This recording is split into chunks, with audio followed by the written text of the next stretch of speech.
Quelle soirée! Quelle belle soirée, les amis. Franchement, c'est très rare que je vive ce genre de soirée-là. C'est très rare. Aujourd'hui, les amis, je pense qu'on est sur une soirée historique, hein. Une soirée historique parce qu'en termes d'émotion, j'ai rarement ressenti ça. Que ça soit avec la finale Sénégal-Maroc et le match du FC Barcelone. Aujourd'hui, les amis, ça va être une vidéo spéciale, ça va être une vidéo freestyle. Ça va pas être comme d'habitude, les amis. Donc, les Barcelonais, je m'excuse d'avance. Dans cette vidéo-là, les amis, on va faire deux débriefs à la fois. On va faire le débrief de la finale de la CAN. Parce que oui, les amis, c'est important. Je suis africain. Voilà, je suis africain avant tout.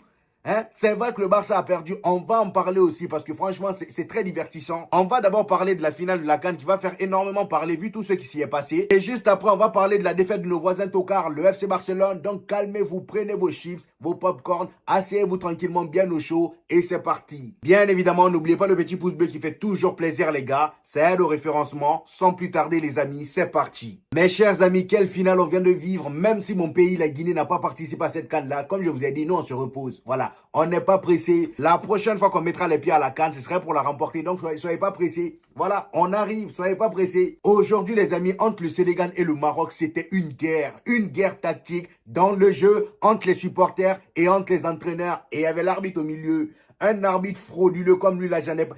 C'est la première fois que je vois un arbitre aussi bizarre. Un arbitre aussi bizarre. Et ce qui est drôle, c'est que dans les deux matchs, que ce soit le match du FC Barcelone contre la Sociedad et le match du Maroc face au Sénégal, les deux arbitres étaient frauduleux. Parce que oui, les amis, même si le Barça a perdu, vous allez voir que l'arbitre aujourd'hui, vraiment, il a pris des décisions vraiment cheloues. Voilà, il y a un but de Lamine Yamal qui a été refusé. On va en parler juste après, faut pas qu'on se presse. Donc voilà, pour revenir sur la finale entre le Maroc et le Sénégal, les amis, dès la première minute, on a remarqué que les deux équipes étaient très concentrées, tactiquement parlant. En termes d'intensité, il n'y avait rien à dire. Le Maroc étant en place, le Sénégal c'était pareil. Sauf qu'en première mi-temps, la possession était plutôt du côté du Sénégal. C'était l'une de mes craintes d'ailleurs, voilà, parce que quand j'ai regardé le match entre le Maroc et le Nigeria, là, j'ai été tellement déçu par le Nigeria parce que oui, les amis, je m'attendais à ce que le Sénégal sorte le même match qu'il nous sort d'habitude. Vous voyez, finalement, ils sont venus face au Maroc, ils sont chiés dessus. Le Maroc les a dominés du début jusqu'à la fin. Et aujourd'hui, le Sénégal, ils se sont dit non. Vous savez jouer au football, nous aussi on sait jouer au football. Ils ont pris le ballon et ils l'ont confisqué. Voilà, même si c'était assez équilibré, mais avec quand même un léger avantage pour le Sénégal. Et dans cette première mi-temps-là, malgré que le Sénégal avait la possession de balle, le Maroc réussissait à faire des sorties très dangereuses, surtout sur le côté gauche. Le côté d'Abdé, c'était le côté le plus dangereux en première mi-temps. Parce que malheureusement pour les Marocains, en première mi-temps, Brahim Diaz était verrouillé. On le voyait pas trop. Voilà, il avait Diouf de son côté. On le voyait pas tant que ça. Toutes les situations dangereuses du Maroc passaient par Abdé sur le côté gauche. Les deux équipes se sont donné coup pour coup. Le Maroc a eu des situations, mais les situations les plus dangereuses étaient pour le Sénégal. Les situations les plus dangereuses étaient pour le Sénégal. Dites-vous que dès la première mi-temps, le Sénégal aurait pu mener déjà 1-0 grâce à une grosse occasion, comment ça s'appelle? L'occasion d'Iliman Ndiaye là, qui m'a même rappelé l'occasion de Colomoni face à Martinez. Vous vous rappelez la finale de Coupe du Monde? France-Argentine, c'était à peu près la même action. Iliman Ndiaye se retrouve face à Bounou. Le gars, il place le ballon à gauche. Bounou écarte ses jambes. Et à la pointe de ses pieds là, qui part toucher le ballon. Quel arrêt! Quel arrêt!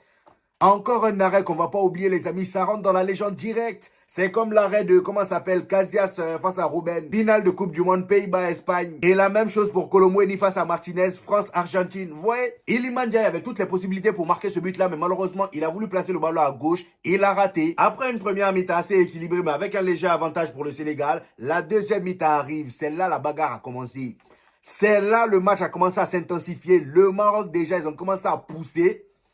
Le Maroc a commencé à pousser, c'est là, ils commencent à multiplier les occasions, les situations. Ils ont même failli marquer sur une tête à un moment. Heureusement que défensivement parlant, le Sénégal aujourd'hui, ils ont été impeccables. Franchement, mis à part l'action à la fin du temps additionnel, à la 97e minute sur Brahim Diaz, le penalty qui a fait scandale là, mis à part ça, la défense a été impeccable. Les Sénégalais, vraiment aujourd'hui, vous pouvez être fiers de vous. Franchement, moi, je pense que les Marocains, ce qui les a posé problème aujourd'hui, c'est que les joueurs qui brillent d'habitude n'ont pas brillé assez aujourd'hui. Franchement, Brahim Diaz, par exemple, en première mi-temps, comme je vous l'ai dit, on ne l'a pas vu. Il n'y avait que Abdé et Saïbari au milieu qui étaient très bons. Franchement, la bataille du milieu aussi a été gagnée par le Sénégal. Tout ça a fait que malheureusement, le Maroc n'a pas eu assez de répondants. Vous voyez? Maintenant, moi, la partie qui m'a vraiment énervé, les amis, la partie qui a réveillé mes émotions, les amis, c'était la fin de match. Franchement, la fin de match. Comment l'arbitre Non, les arbitres aussi, franchement, dans cette CAN, vous avez saboté la CAN. Hein. À cause de vous, voilà, l'image du football africain est gâchée. À cause de vous. On aurait pu terminer voilà, paisiblement. Déjà qu'avant même la finale, il y avait des polémiques concernant la réception du Sénégal. Voilà. Toi, arbitre, tu viens aussi rajouter pour toi. Franchement, le Maroc n'avait pas besoin de ça. Ils n'avaient pas besoin de ça.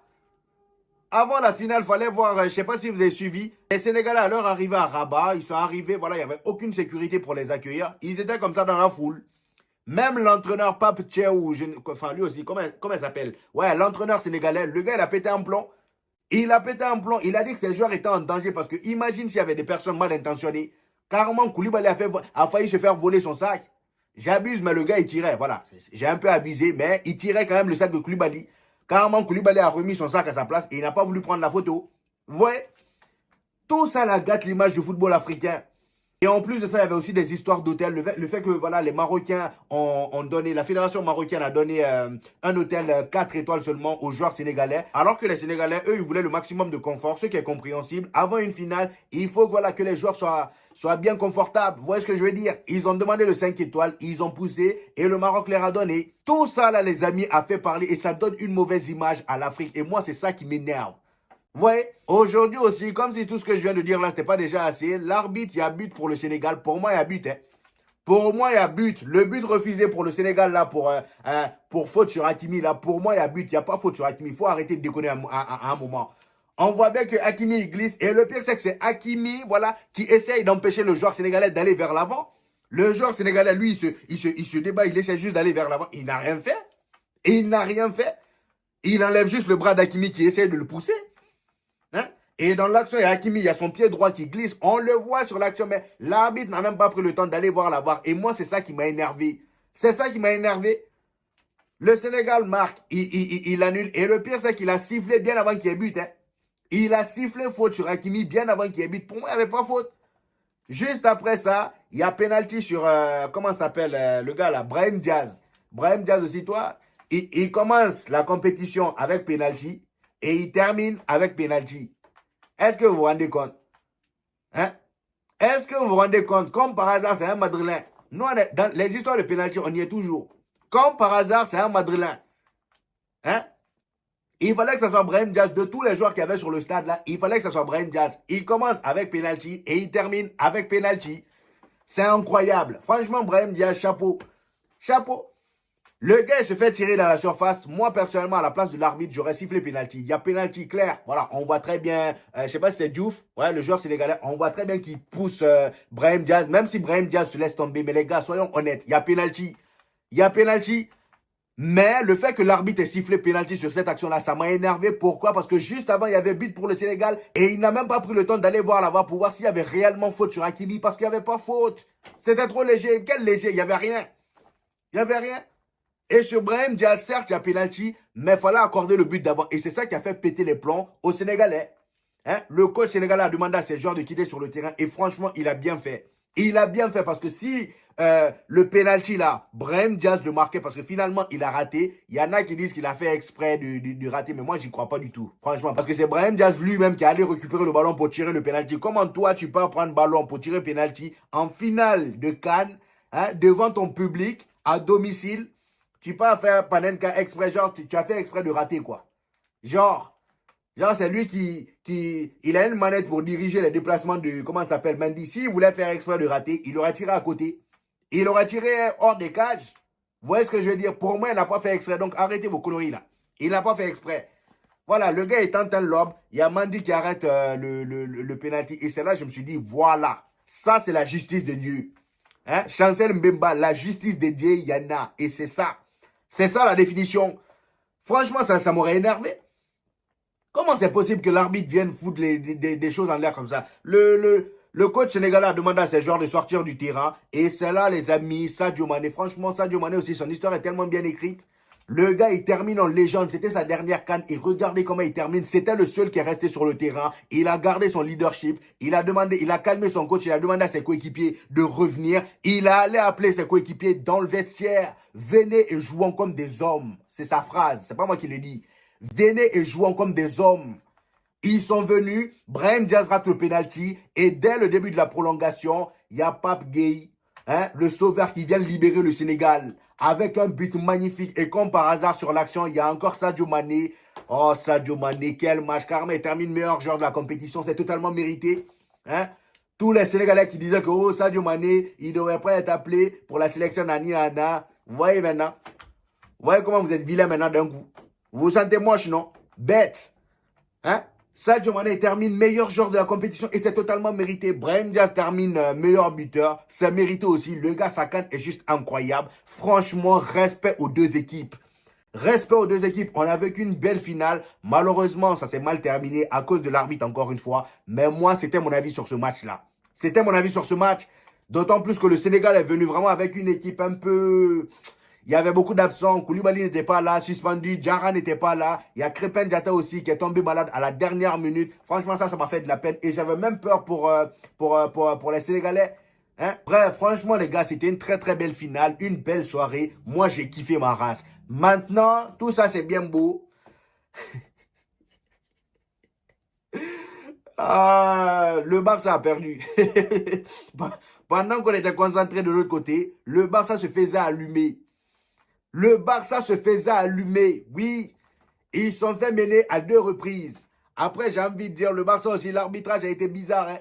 Parce que le Barça, dites-vous qu'en première mi-temps, ils ont marqué 3 buts qui ont été refusés. Et ça a été refusé même pour des raisons bêtes. J'ai même mis une capture ici du hors-jeu sur le but de Lamine Yamal. Pour moi, il n'y avait pas hors-jeu. Pour moi, il n'y avait pas hors-jeu. Regardez vous-même. Qu'est-ce qu'il y a en hors-jeu ici? Franchement. À la télé, ils m'ont sorti le hors-jeu. C'était la couleur de la chaussure, du talon. Un petit bout, un petit cercle comme ça du pied de Lamine Yamal qui se dit, mais là, vous foutez de notre gueule.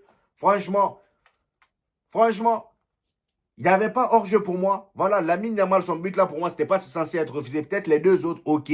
Mais le but de Lamine Yamal était censé être accepté. Mais mis à part ça, franchement, le Barça aujourd'hui, ils ne sont pas gérés, qu'on se dise la vérité. Ils ne sont pas gérés. Ils avaient pourtant bien commencé malgré l'absence de Rafinha. Et d'ailleurs, les amis, pour ceux qui n'ont pas regardé le match, dites-vous que Rafinha n'était pas présent aujourd'hui. Et en titulaire à sa place, ils ont mis Firmine Lopez. Et au poste de 10, ils ont mis Dani Olmo. Ce qui veut dire que Marcus Rashford, malheureusement, voilà. Déjà, ça, c'est un mauvais signal pour Marcus Rashford. Voilà, lui qui aimerait se faire garder par le FC Barcelone, c'est un très mauvais signal. Parce que déjà, si quand Rafinha n'est pas là, tu n'es plus titulaire, c'est qu'il y a un gros problème. Je vois mal le Barça claquer des sous juste pour le garder, pour l'acheter définitivement. Vous voyez? Donc aujourd'hui, c'était Firmine Lopez à la place de Rafinha. Et je pense même que l'absence de Rafinha aussi a posé énormément de problèmes